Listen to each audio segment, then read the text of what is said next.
Hi dears, എവിടെ സാറാണ്. Yes, നമ്മുടെ ഈ പ്രാവശ്യത്തെ സോഷ്യൽ സയൻസിൻ്റെ ബുക്ക് വന്ന സമയത്ത് മക്കൾ ശ്രദ്ധിച്ചിട്ടുണ്ടാവും, നമുക്ക് 2 ബുക്സാണ് ടോട്ടൽ ഉള്ളത്. ഓക്കെ, കഴിഞ്ഞ വർഷങ്ങളൊക്കെ നമ്മൾ നോക്കുകയാണെങ്കിൽ ഓരോ സബ്ജക്റ്റിനും സെപ്പറേറ്റ് ബുക്സ് ആയിരുന്നു ഉണ്ടായിരുന്നത്. നമ്മുടെ 4 സബ്ജക്റ്റുകൾക്ക് 4 ബുക്കുകളായിരുന്നു ഉണ്ടായിരുന്നെങ്കിൽ ഈ വർഷത്തിലേക്ക് നമ്മൾ വരുന്ന സമയത്ത് ഈ വർഷം നമുക്ക് 2 ബുക്കാണുള്ളത്. ഫസ്റ്റ് പാർട്ട്, സെക്കൻഡ് പാർട്ട് എന്നിങ്ങനെയാണ്.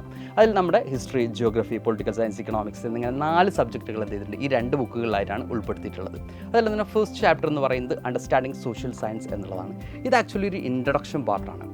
ഈ ഒരു പാർട്ട് ഒരു പെർട്ടിക്കുലർ സബ്ജക്റ്റിൻ്റെ പാർട്ടല്ല. എൻറ്റയർ സോഷ്യൽ സയൻസ് ആണ് ഈ ഒരു പാർട്ടിൽ എന്ത് ചെയ്യുന്നത്, അല്ലെങ്കിൽ ഈ ഒരു ചാപ്റ്ററിൽ എന്ത് ചെയ്യുന്നത്, ഡിസ്കസ് ചെയ്യുന്നത്.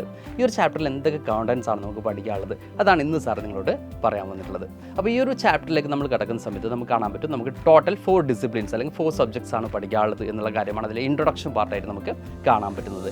അതുപോലെ തന്നെ ഈ 4 ഡിസിപ്ലിൻസ് അല്ലെങ്കിൽ ഈ 4 subjects, history, geography, economics and political science, ഈ 4 സബ്ജക്ട്സ് തമ്മിലുള്ള റിലേഷൻസ് എന്താണ്, കണക്ഷൻ എന്താണ് എന്നുള്ള കാര്യം കൃത്യമായിട്ട് നമ്മൾ പഠിക്കുന്നുണ്ട്. അതേപോലെ തന്നെ നാച്ചുറൽ സയൻസും സോഷ്യൽ സയൻസും തമ്മിലുള്ള കണക്ഷൻ എന്താണ് സോഷ്യൽ സയൻസ്, സോഷ്യൽ സയൻസിൻ്റെ ഇമ്പോർട്ടൻസ് എന്താണ്, ഫ്യൂച്ചർ എന്താണ്, ഇങ്ങനെ കുറേ അധികം കാര്യങ്ങൾ നമ്മൾ എന്ത് ചെയ്യുന്നുണ്ട് ഈ ഒരു ചാപ്റ്ററിൽ പഠിക്കുന്നുണ്ട്. അതിലൊരു എക്സാമ്പിൾ തന്നിട്ടുണ്ട് നമുക്ക് പഠിക്കാൻ വേണ്ടി, വളരെ ഈസി ആയിട്ട് മക്കൾക്ക് മനസ്സിലാക്കാൻ വേണ്ടി. അതായത് ഇപ്പോൾ നമ്മളൊരു വീട്ടിൽ താമസിക്കുന്നുണ്ട്.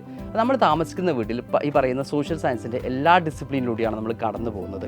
അതിപ്പോൾ ആ ഒരു വീട് കൺസ്ട്രക്ട് ചെയ്തിട്ടുള്ളത്, ആ ഒരു കൺസ്ട്രക്ഷനും അതുമായിട്ട് ബന്ധപ്പെട്ട് ഇക്കണോമിക് ആക്ടിവിറ്റീസും ഒക്കെ നമുക്ക് എന്ത് ചെയ്യാൻ പറ്റും, ഇക്കണോമിക്സ് ആയിട്ടാണ് നമുക്ക് കാണാൻ പറ്റുന്നത്. അതുപോലെ തന്നെ ഗവൺമെൻറ്റിൻ്റെ റൂൾസ് ആൻഡ് റെഗുലേഷൻസ് ഉണ്ടാവും ഒരു വീട് കൺസ്ട്രക്ട് ചെയ്യുന്നതായിട്ട് ബന്ധപ്പെട്ടിട്ട്.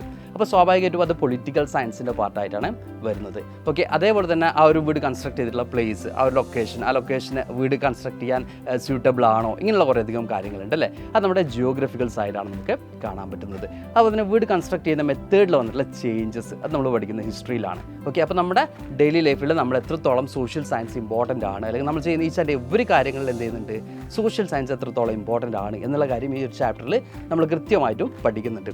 അപ്പോൾ ഈ ഒരു ചാപ്റ്റർ ഡീപ്പായിട്ട് നമ്മുടെ ഈച്ച് ആൻഡ് എവറി സബ്ജക്റ്റിലേക്ക് പോകുന്നതിന് പകരം എന്താണ് നമ്മുടെ ഈ പറയുന്ന ഓരോ ടോപ്പിക്സ്, ആ ടോപ്പിക്സിൻ്റെ എക്സ്പ്ലനേഷനും ആ ടോപ്പിക്സിൻ്റെ ഇൻട്രൊഡക്ഷനും ഒക്കെയാണ് ഈ ഒരു ചാപ്റ്ററിൽ എന്ത് ചെയ്ത് മെയിനായിട്ടും വരുന്നത്. അപ്പോൾ നിങ്ങളൊരു ഈ പറയുന്ന പൊളിറ്റിക്കൽ സയൻസിലെ ഫസ്റ്റ് ചാപ്റ്ററിലേക്ക് പോകുമ്പോൾ എന്താണ് പൊളിറ്റിക്കൽ സയൻസ് എന്നുള്ള കൃത്യമായിട്ടുള്ള നോളജ് നിങ്ങൾക്ക് ഉണ്ടാവും. അല്ലെങ്കിൽ ഹിസ്റ്ററിയുടെ ഫസ്റ്റ് ചാപ്റ്ററിലേക്ക് പോകുമ്പോൾ എന്താണ് ഹിസ്റ്ററി എന്നുള്ള കൃത്യമായിട്ടുള്ള നോളജ് നിങ്ങൾക്ക് ഉണ്ടാവും. അപ്പോൾ അടിപൊളിയായിട്ട് നിങ്ങൾക്ക് എന്ത് ചെയ്യാം, 9 CBSE എല്ലാ ടോപ്പിക്കുകളും പഠിക്കാൻ വേണ്ടി ഈ ഒരു ചാപ്റ്റർ വളരെ യൂസ്ഫുൾ ആയിരിക്കും. പല മക്കളും ചോദിക്കാറുണ്ട്, സാർ ഇൻട്രൊഡക്ഷൻ അല്ലേ, അത് അത്രത്തോളം പ്രയോറിറ്റി കൊടുക്കേണ്ടതുണ്ടോ, കാരണം ഒരു ഇൻട്രൊഡക്ഷൻ പാർട്ടാണ്, അത് ഞങ്ങൾക്ക് എക്സാമിനേഷന് ക്വസ്റ്റ്യൻ വരുമെന്നൊക്കെ. അപ്പോൾ ഇതൊരു ബേസാണ് മക്കളെ, അതായത് ബാക്കി ചാപ്റ്റേഴ്സിലേക്കൊക്കെയുള്ള ഒരു ബേസ് ആയിട്ടാണ് നമ്മുടെ ഈ ഒരു ചാപ്റ്റർ നമുക്ക് കാണാൻ പറ്റുന്നത്. അപ്പോൾ ഈ ഒരു ചാപ്റ്ററിൻ്റെ ക്ലാസ് നമ്മൾ എവിടെ സ്റ്റാർട്ട് ചെയ്തിട്ടുണ്ട്, നമ്മുടെ നിഞ്ച CBSE സ്റ്റാർട്ട് ചെയ്തിട്ടുണ്ട്. വളരെ അടിപൊളിയായിട്ട് തന്നെയാണ് ക്ലാസ്സസ് നടന്നുകൊണ്ടിരിക്കുന്നത്. ഈ ഒരു ചാപ്റ്റർ മാത്രമല്ല, ഈ എവരി ചാപ്റ്റേഴ്സും ഓരോ ലൈവുകളുമായിട്ട് കൃത്യമായിട്ട് ഒരു ചാപ്റ്റർ 3-4 ലൈവുകളായിട്ടാണ് നമ്മൾ ഡിവൈഡ് ചെയ്തിട്ടുള്ളത്. അതുപോലെ തന്നെ ഓരോ ലൈവ് ക്ലാസ്സസ് കഴിയുമ്പോൾ മക്കൾക്ക് DPP കാര്യങ്ങളൊക്കെ കിട്ടുന്നുണ്ട്. അപ്പോൾ സ്റ്റിൽ നിഞ്ച CBSE ജോയിൻ ചെയ്യാത്ത മക്കളോട് സാർ പറയാറുണ്ട്, നമ്മുടെ പുതിയ സിലബസ് ആണ് മക്കളെ, അപ്പോൾ കുറച്ച് നേരത്തെ തന്നെ നമ്മൾ പഠിച്ച് തുടങ്ങേണ്ടതുണ്ട്. അപ്പോൾ എത്രയും ഇവിടെ തന്നെ എന്ത് ചെയ്യുക, ജോയിൻ ചെയ്യുക. ഇതുപോലത്തെ ഈസി ആയിട്ടുള്ളതും അതുപോലെ തന്നെ ഇമ്പോർട്ടൻ്റ് ആയിട്ടുള്ള കോണ്ടൻറ്റ്സ് വഴി സാറ് വീണ്ടും വരുന്നതാണ്. Thank you all, by.